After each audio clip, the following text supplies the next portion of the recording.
चलिए in the last class में हमने डिस्कस किया था। अब तक हम तीन मॉडल डिस्कस कर चुके हैं। डिटर्मिनिस्टिक के। First, constant demand.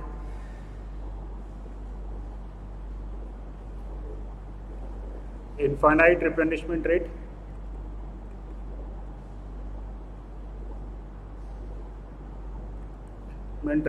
and no shortage. That was the first model. The second model, constant demand, finite replenishment rate, and no shortage, right? No shortage. The third model that we have discussed is constant demand, infinite replenishment rate, and shortage allowed.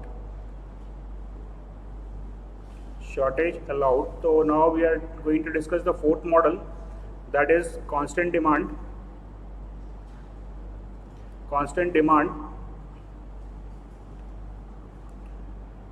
finite replenishment rate, and shortage allowed. चलिए तो फिर let me discuss the model number 4, constant demand,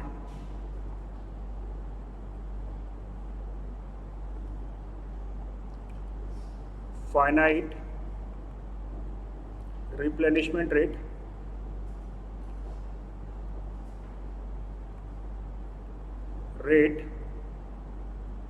and shortage allowed. So first, if we draw the inventory versus time curve, so I am assuming that at time t equal to 0, the inventory is 0. मैं ये मान रहा हूँ time t equal to 0 पे inventory जो है वो 0 है, राइट? और प्रोडक्शन रन चल रहा है, प्रोडक्शन चालू है, इन्वेंट्री 0 है। तो इन्वेंट्री वर्सेस टाइम का कर्व कैसा जाएगा? क्योंकि प्रोडक्शन चल रहा है और हम जानते हैं कि production rate should be greater than the demand rate, correct है? और चूंकि प्रोडक्शन चल रहा है तो इसका मतलब इन्वेंट्री बिल्ट होगी, it will go up to the maximum level. Then यहाँ पे मैंने आप प्रोडक्शन बंद कर दिया, inventory will decrease and then shortage will build. एक मैक्सिमम शॉर्टेज तक मैं पहुंचूंगा and then I have to start the production.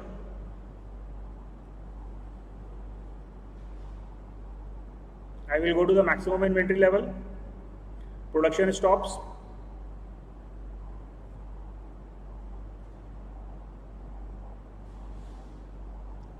and shortage builds.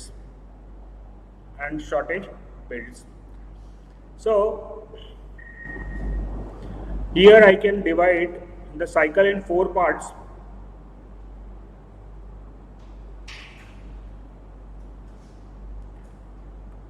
T1, T2,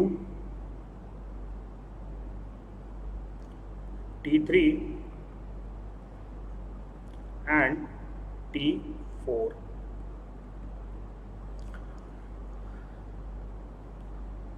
T1 period में क्या हो रहा है? प्रोडक्शन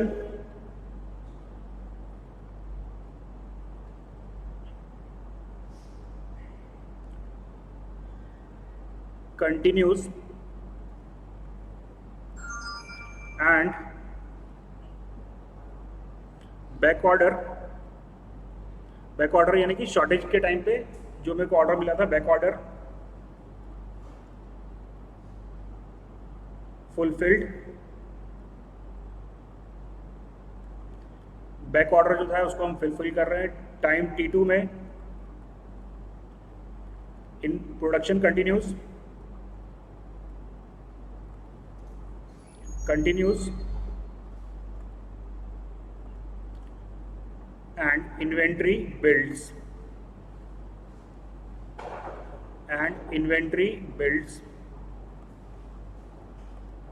टाइम पीरियड T3 क्या हो रहा है? टाइम पीरियड T3 में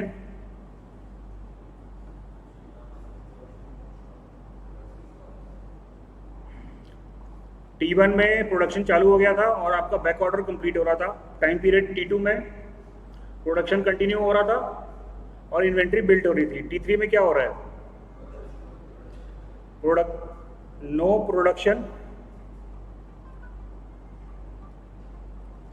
production,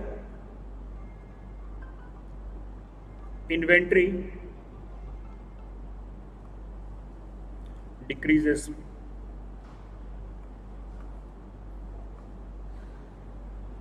Inventory decreases and time period T4 no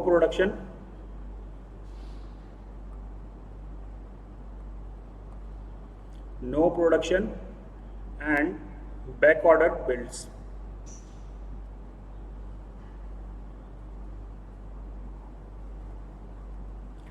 back order builds, यहाँ पे अभी कोई प्रोडक्शन नहीं हो रहा है और बैक ऑर्डर जो है वो आपका बिल्ड हो रहा है। Is it clear?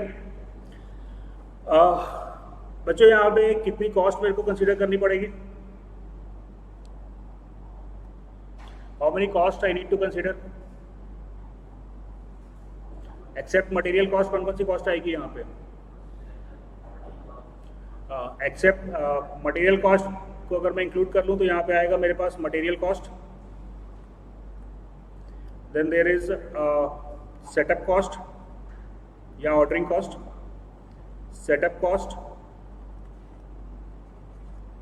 then there would be the holding cost,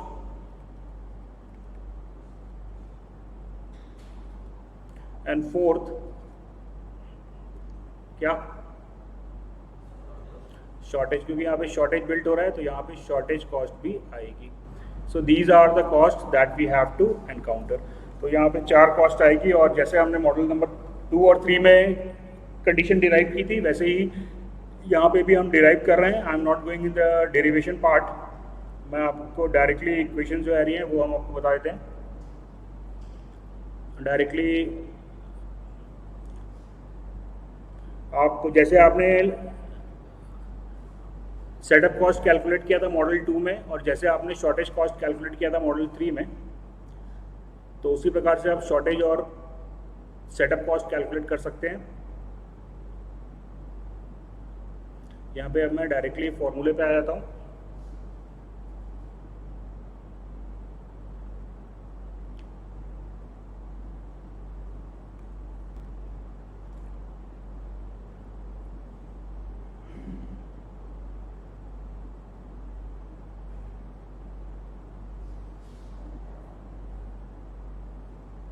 आ रही है equations?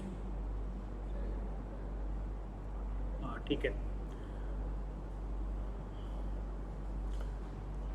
Economic order quantity √2 C0/CH/D, ये वाला टर्म जो है इकोनॉमिक ऑर्डर क्वांटिटी का,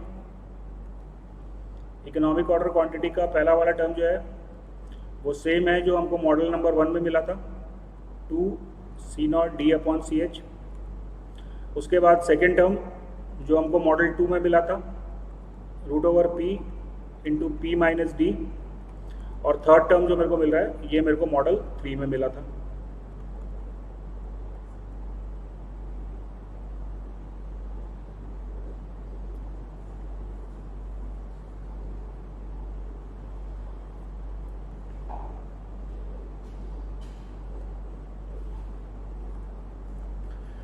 चलिए अब अगर आप देखो तो फॉर्मूला मेरे को याद करना है यहाँ पे।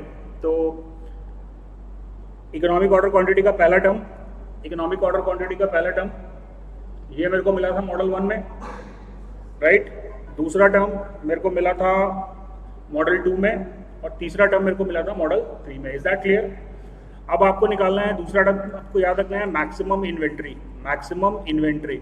तो मैक्सिमम इन्वेंट्री में पहला वाला टर्म जो है √2 C naught D upon C H, और इसके बाद के जो दो टर्म मेरे को मिले थे इकोनॉमिक ऑर्डर क्वांटिटी का, उसका मेरे को रेसिप्रोकल लेना है। Is that clear? या आप इसको लिख सकते हो आई मैक्सिमम को 2 C naught D upon C H divided by economic order quantity.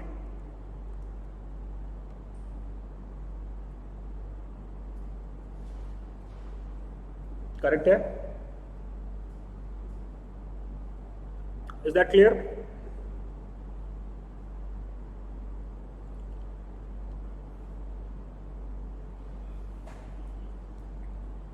To C naught D upon C H divided by the economic order quantity.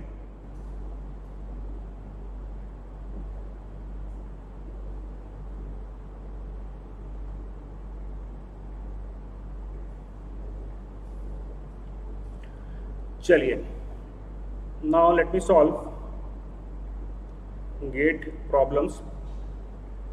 फटाफट हम लोग गेट के प्रॉब्लम्स में आ जाते हैं, और जितना अभी हमने डिस्कस किया है, you will not find any difficulty in solving GATE problems.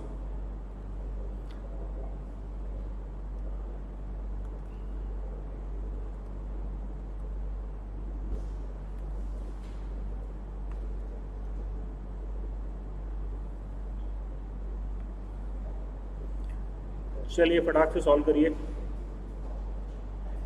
जितना हमने अभी डिस्कस किया है वो अगर आपने क्लियर किया हुआ है तो गेट के क्वेश्चन सॉल्व करने में कोई प्रॉब्लम नहीं जाएगी।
चलिए निकल गया।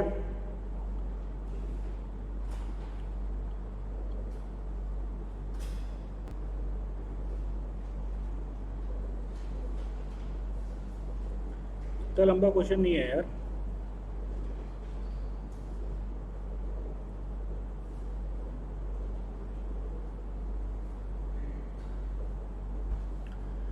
Any difficulty, any doubt? यार डाउट तो इसमें आना नहीं चाहिए। कितना आ रहा है? 400। देख लेते हैं।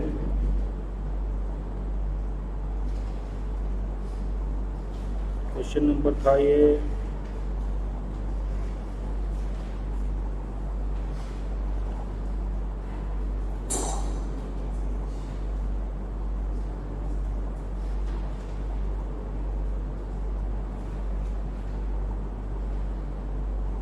1.9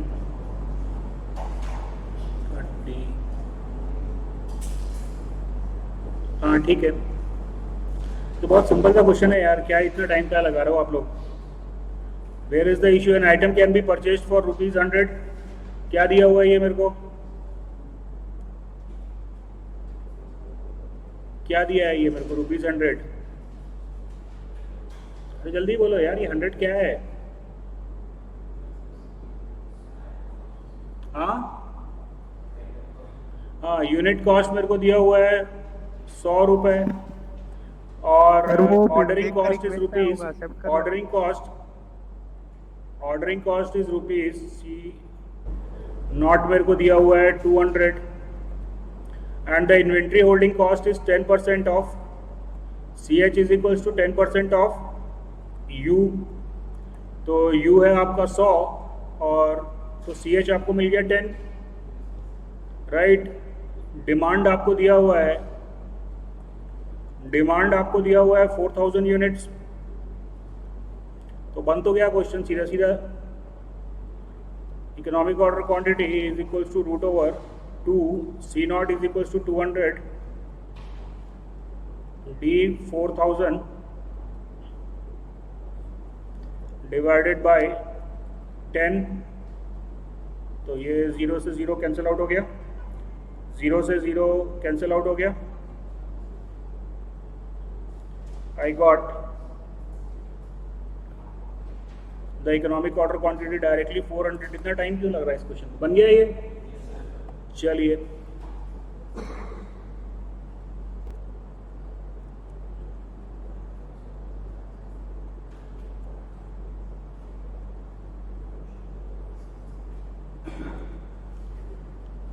a market demand for spring is 8 lakh per annum. A company purchases these springs in lot and sells them. The cost of making a purchase order is 1200. The cost of storage of spring is rupees 120 per store piece per annum. The economic order quantity is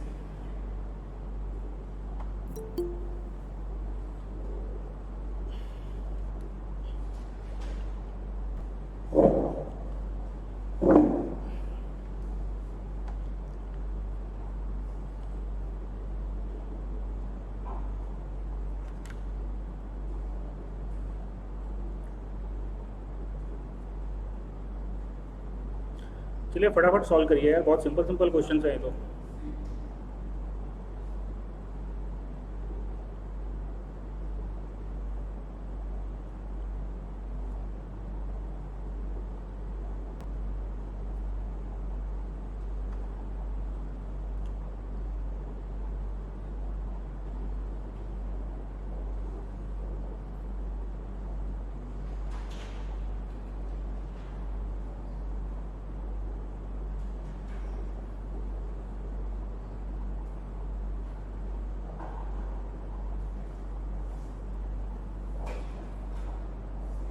हाँ, सी आ रहा है 1.10।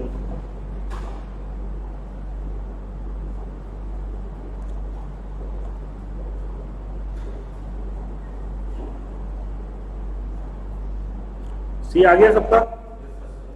चलिए, very good.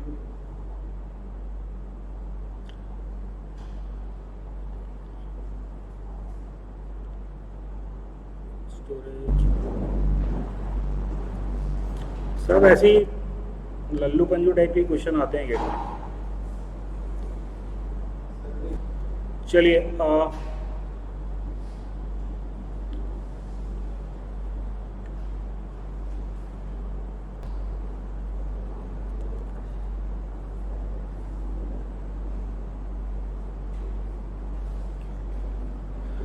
there are two products P and Q with the following characteristic।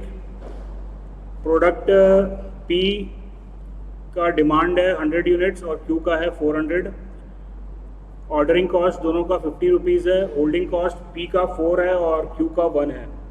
आपको lot size का ratio निकालना है।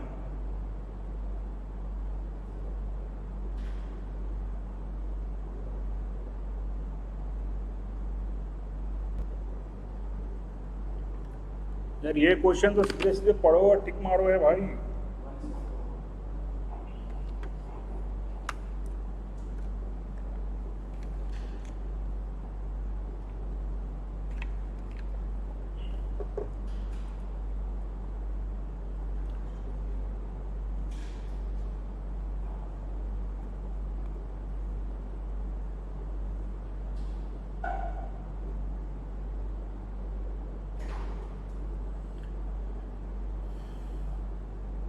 हो गया बच्चों? क्या आंसर आया? आ रहा है। इकोनॉमिक ऑर्डर क्वांटिटी, यहाँ पे दो चीज़ें वेरी हो रही हैं। Economic order quantity is proportional to, demand अलग अलग है और सी एच अलग है, तो D divided by C H के प्रोपोर्शनल होगा, करेक्ट है। तो क्यू के रिस्पेक्ट में पी और क्यू के किसका रेशियो निकालना है अपने को, क्यू का डिमांड जो है वो पी से 4 टाइम्स है, करेक्ट है, और होल्डिंग कॉस्ट जो है वो 1/4 टाइम है, तो रेशियो जो आ गया वो मेरे को 1:4 का मिल जाएगा। चलिए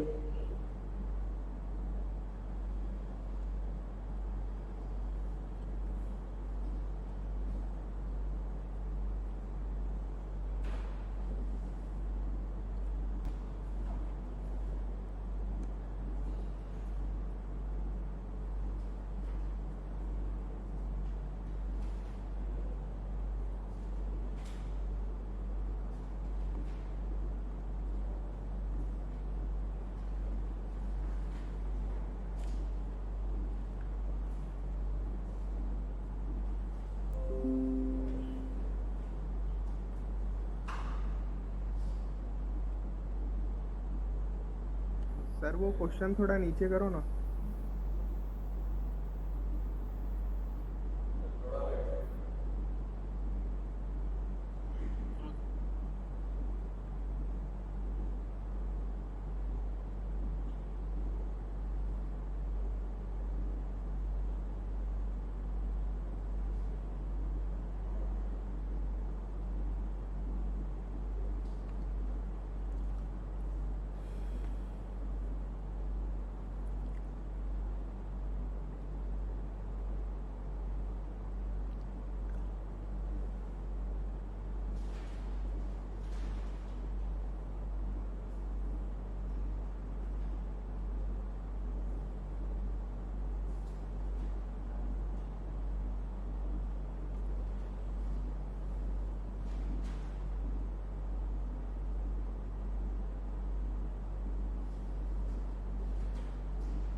बन गया बच्चों?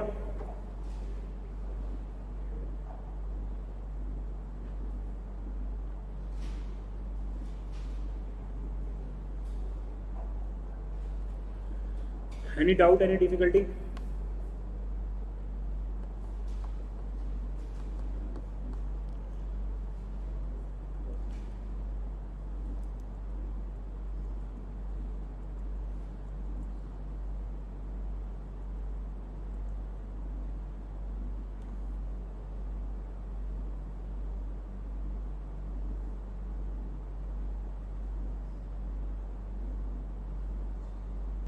जल्दी भाई, should not take that much time.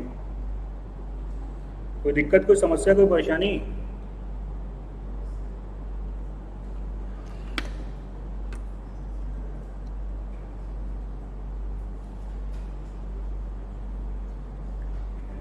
हाँ, क्या बोल रहा हो? डी ऑप्शन आ रहा है, ए ऑप्शन आ रहा है। कैसे ए ऑप्शन आ रहा है?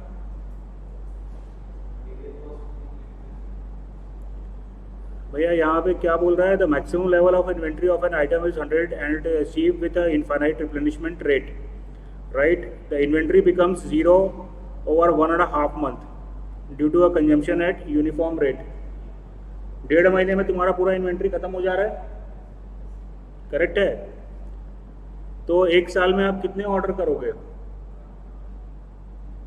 एक साल में कितनी बार ऑर्डर करना पड़ेगा? 1.5 महीने में आपका जो ऑर्डर किया है वो खत्म हो गया, ठीक है। तो 12 डिवाइडेड बाय 1.5 कितने नंबर ऑफ ऑर्डर आ गए? 8। हाँ, तो 800 तो तुम्हारा सिर्फ का सिर्फ ऑर्डरिंग कॉस्ट आ रहा है। What about the holding cost? ये 800 रुपये जो आपको मिल रहा है, ये तो आप 8 बार ऑर्डर कर रहे हो और एक ऑर्डर का कॉस्ट 100 रुपये है, तो 800 रुपये तो सिर्फ ऑर्डरिंग कॉस्ट आया, ये टोटल कॉस्ट तो नहीं है। What about the holding cost?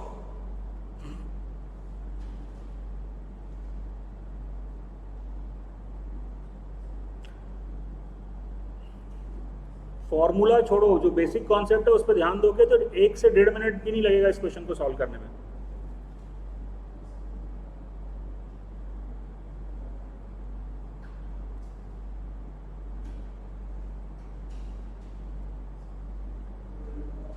हाँ, क्यों 1.5 महीने के लिए होल्ड कर रहे हो भैया? 1.5 महीने के बाद नया स्लॉट आएगा।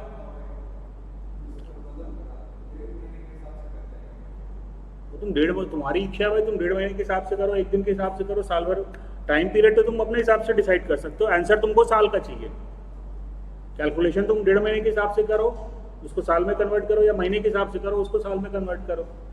आंसर मेरे को ईयरली चाहिए। बहुत सिंपल सा क्वेश्चन है यार, आप लोग बेसिक पे जाओ, सब कुछ दिया हुआ है यहाँ पे।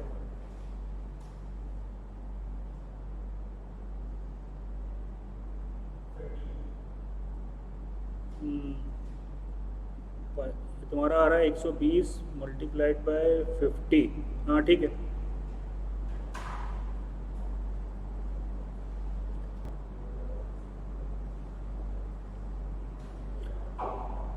चलिए भाई बना। अरे बड़ा सिंपल सा क्वेश्चन है यार, ये देखो यहाँ पे मेरे को निकालना है ऑर्डरिंग कॉस्ट, शॉर्टेज कॉस्ट। यहाँ पे is there any shortage cost? कोई शॉर्टेज कॉस्ट नहीं दिया, इसका मतलब शॉर्टेज कॉस्ट मेरा 0 है। अब बचा मेरा ordering cost.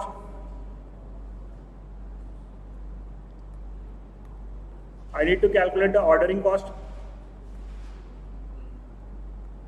Ordering cost is equal to number of orders multiplied by the cost of one order. Correct है? चलिए जी, तो नंबर ऑफ ऑर्डर्स मेरे को मिला 1.5 महीने में मेरे को एक बार ऑर्डर करना पड़ रहा है, क्योंकि 1.5 महीने बाद मेरा स्टॉक खत्म हो रहा है। तो ये हो गया 12 डिवाइडेड बाई 1.5, तो ये आ गया 8। तो मेरे को मिल गया ordering cost. Ordering cost is equals to 8 और C नॉट मेरे को 100 दिया हुआ है ना, ये आ गया 100। तो ऑर्डरिंग कॉस्ट आ गया 800 रुपये।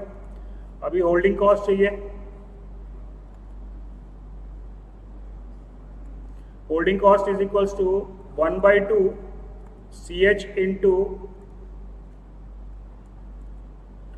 CH into I average. Is that clear? CH is given to you 10 rupees per item per month, 10 rupees per unit per month, so that is 120 rupees per unit per year, right? And what is I average? Model 1 है,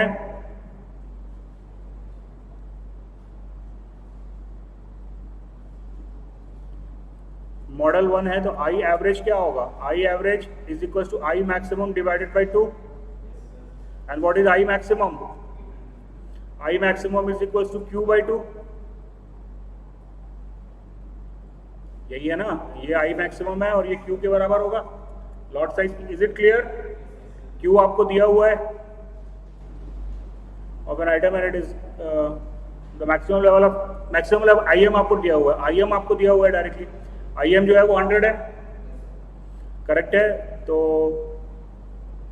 holding cost आपको मिल गया। Holding cost is equal to 1/2 into 120 और I maximum जो है वो 100 है, तो आई एवरेज जो हो गया वो 50, तो ये आ गया 6000 रुपये। क्या?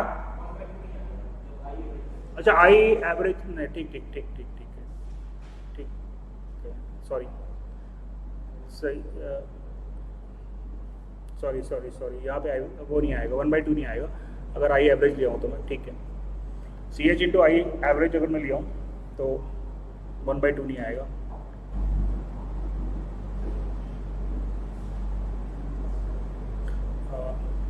सॉरी, अगर यहाँ पे आई एवरेज अपना आ गया 50,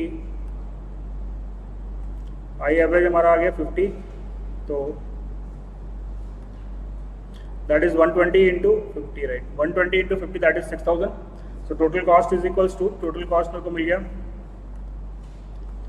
total cost is equals to 6,000 holding cost plus 800 ordering cost. The total cost of the year is 6,800. Is it clear? चलिए ये जो मैंने लॉट ऑर्डर किया है, कितना लॉट साइज कितना है? मेरा लॉट साइज अभी कितना है? 100। ये जो मेरा लॉट साइज है ये इकोनॉमिक ऑर्डर क्वांटिटी है या नहीं? ये जो मेरा लॉट साइज है वो इकोनॉमिक ऑर्डर क्वांटिटी है या नहीं? कैसे नहीं है भैया, नहीं है। कैसे मालूम चला लेकिन नहीं है? हाँ, अगर ये इकोनॉमिक ऑर्डर क्वांटिटी होता तो मेरा होल्डिंग कॉस्ट और ऑर्डरिंग कॉस्ट दोनों इक्वल आता। यहाँ पे दोनों इक्वल नहीं आ रहा है, तो ये जो कॉस्ट मेरे को मिल रहा है 6800 रुपये का, ये मिनिमम कॉस्ट नहीं है, क्योंकि मैंने यहाँ पे जो लॉट साइज लिया है वो इकोनॉमिकल नहीं है। Is that clear? आप यहाँ पे इकोनॉमिकल लॉट साइज जो है वो कैलकुलेट कर सकते हो, और जो कॉस्ट आपका आएगा वो 6800 रुपये से कम आना चाहिए। Is it clear?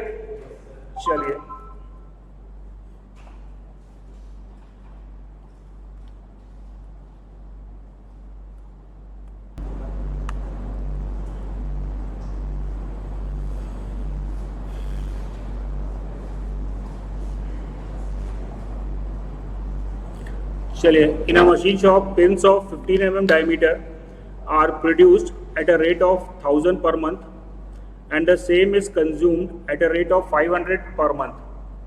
The production and consumption continues simultaneously till the maximum inventory is reached.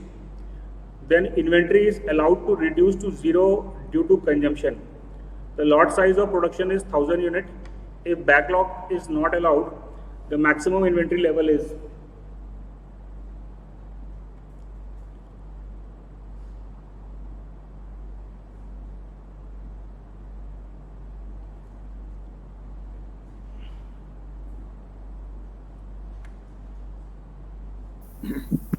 Sir वो लास्ट वाले क्वेश्चन में पता कैसे चला कि इकोनॉमिक ऑर्डर क्वांटिटी वो नहीं है करके?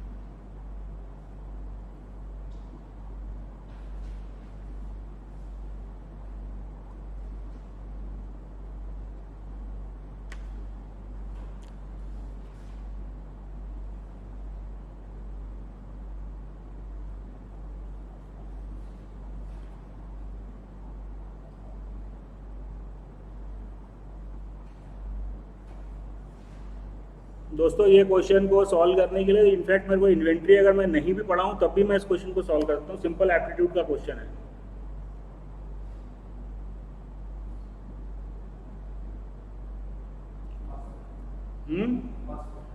कैसे आया 500? आप बड़ा सिंपल सा क्वेश्चन है यार। देखो कितनी, आप एक महीने में कितनी यूनिट बना रहे हो? हाँ जी, एक महीने में आप बना रहे हो 1000 यूनिट, करेक्ट है। और क्या बोल रहा है? The lot size of production is 1000, यानी कि प्रोडक्शन कितने समय तक चल रहा है? कितने टाइम तक चल रहा है? कितने टाइम तक प्रोडक्शन चल रहा है?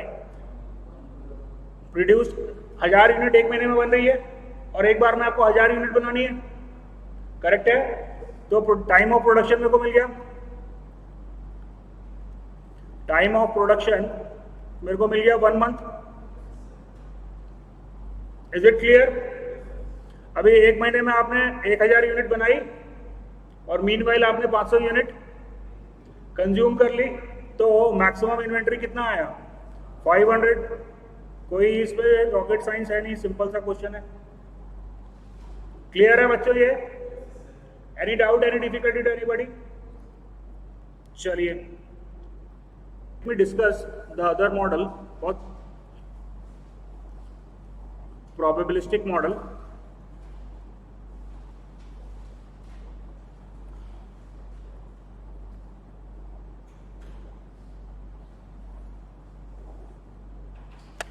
Probabilistic model. दोस्तों अभी हमने जो क्वेश्चन सॉल्व किए वहाँ पे हमारा जो डिमांड था वो कांस्टेंट डिमांड था और फिक्स डिमांड था, करेक्ट है। अगर डिमांड मेरे को दिया हुआ था 500 यूनिट्स पर मंथ, तो एग्जैक्टली 500 यूनिट्स पर मंथ ही खत्म वहाँ पे कंज्यूम होने वाला था। लेकिन रियल वर्ल्ड में मेरे को ऐसी कंडीशन बहुत कम मिलती है जहाँ पे मेरी डिमांड जो है वो कांस्टेंट रहती है। हमारे को डिमांड मिलती है प्रोबेबिलिस्टिक डिमांड मिलती है। इसका मतलब कि किसी महीने 400 यूनिट खर्च होगा, किसी महीने 600 यूनिट खर्च करेगा, और उसका एवरेज हम लोग बोल देते हैं कि 500 यूनिट पर मंथ का कंजम्पशन हो रहा है, करेक्ट है। अब मान लो कि मेरा एवरेज डिमांड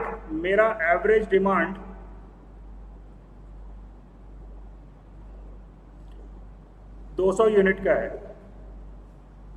प्रोबेबिलिस्टिक मॉडल है, मेरा एवरेज डिमांड 200 यूनिट का है और मैंने अपने पास इन्वेंट्री रखी है 200 की। मेरे पास इन्वेंट्री 200 की है,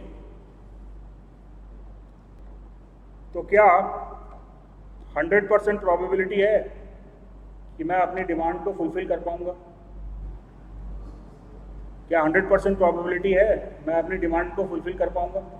नहीं, क्योंकि 200 यूनिट एवरेज डिमांड है, किसी महीने 250 की भी डिमांड आ सकती है, और अगर 250 की डिमांड आ गई तो उस महीने की डिमांड मैं फुलफिल नहीं कर पाऊंगा। This point is clear everybody. तो प्रोबेबिलिस्टिक मॉडल में एक बहुत इंपॉर्टेंट टर्म होता है, that is known as the service level, जिसको हम कहते हैं service level. Service level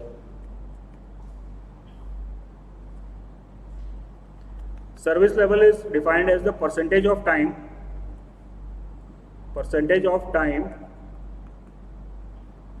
service is provided or demand is fulfilled।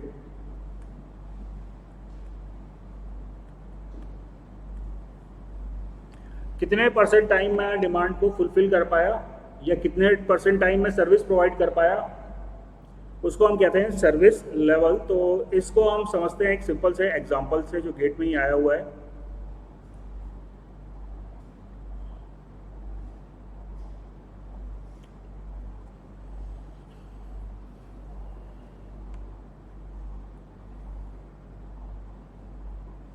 Late me solve a question जो कि ऑलरेडी गेट में आया हुआ है और बहुत सिंपल सा क्वेश्चन है।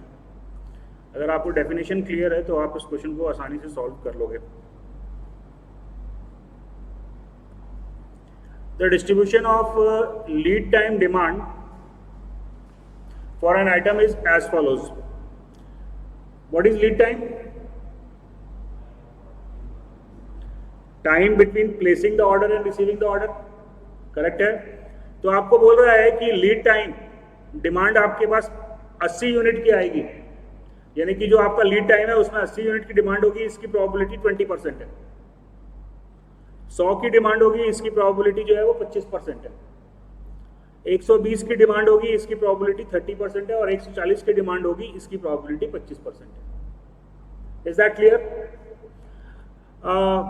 The reorder level is 1.25 times the expected value of the lead time demand. Determine the service level. चलो आप एक का बताओ मेरे को। अगर मान लो मेरे पास में मैंने रखी हुई है अपने पास में 100 यूनिट, ठीक है, मेरा सर्विस लेवल क्या होगा?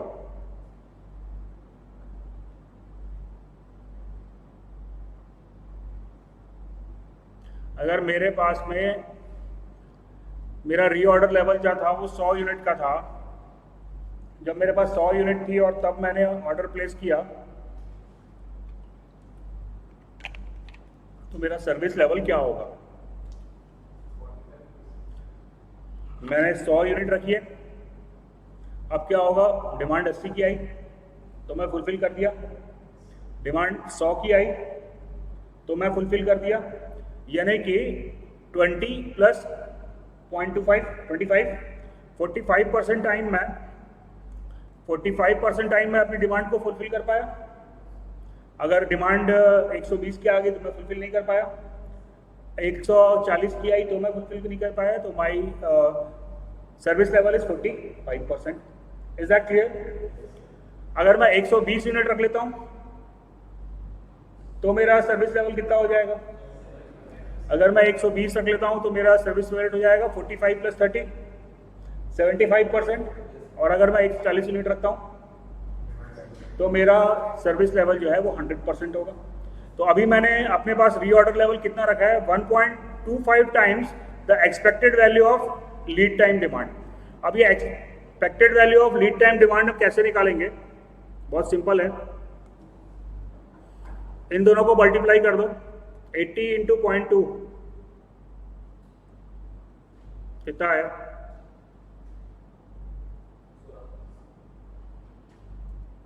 80 इंटू 0.2 16, 100 इंटू 0.25 25, 120 इंटू 0.3 36, 140 इंटू 0.25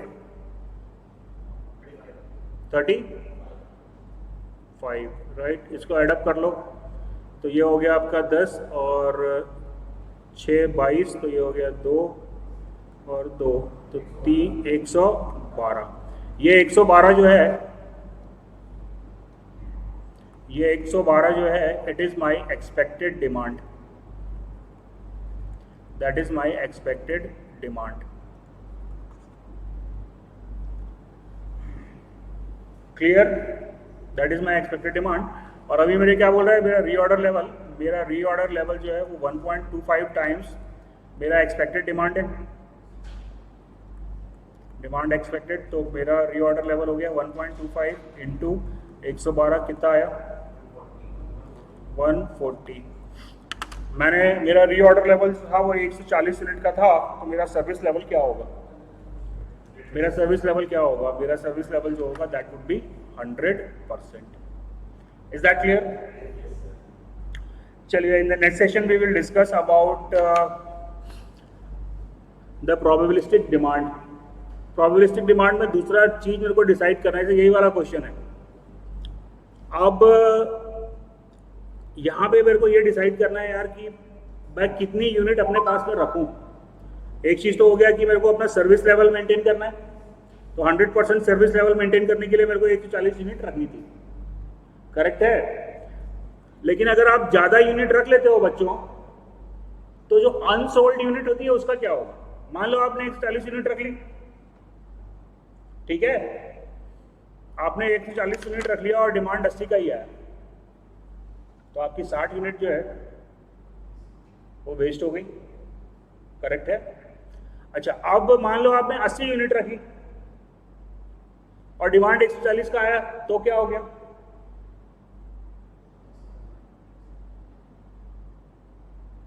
आपने ये तो समझ में आ गया, 140 यूनिट में रख रहा हूं और डिमांड 80 की आई, तो 60 यूनिट का पैसा डूब गया, करेक्ट है, नुकसान हुआ।